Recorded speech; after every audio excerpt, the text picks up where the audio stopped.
அமைப்பிலே இருக்கக்கூடிய ஞாயிறை இந்த ஞாயிறாக அனுசரிக்கிறோம். From bondage to freedom. கட்டிலிருந்து விடுதலை. கடவுள் ஒடுக்கப்படுவோருடன் நடக்கிறார். God walks with the oppressed. இந்த ஒரு தலைப்பு நம்முடைய சமூகத்திற்கு தேவையான ஒரு தலைப்பு மாத்திரமல்ல, அதற்குண்டான வேத பாடமும் கொடுக்கப்பட்டிருக்கிறது. அவர்களை நினைக்க வேண்டும். அனைத்து மக்களையும் கடவுள் நேசிக்கிறார். குறிப்பாக பாதிக்கப்பட்ட மக்களோடு நாம் என்ன செய்ய வேண்டும்? நம்மை அடையாளப்படுத்திக் கொள்ள வேண்டும்.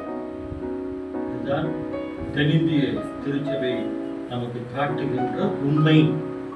அதன் அடிப்படையில் தான் இன்றைக்கு இந்த வேத பாடங்கள் படிக்க கேட்டீர்கள். சங்கீதம் 146 என்ன நீங்க மாறி மாறி வாசிச்சது என்ன? அதுல என்ன வசனம் இருக்கிறது சொல்லுங்க. அதை படிங்க. அவர் ஒடுக்க என்ன செய்ய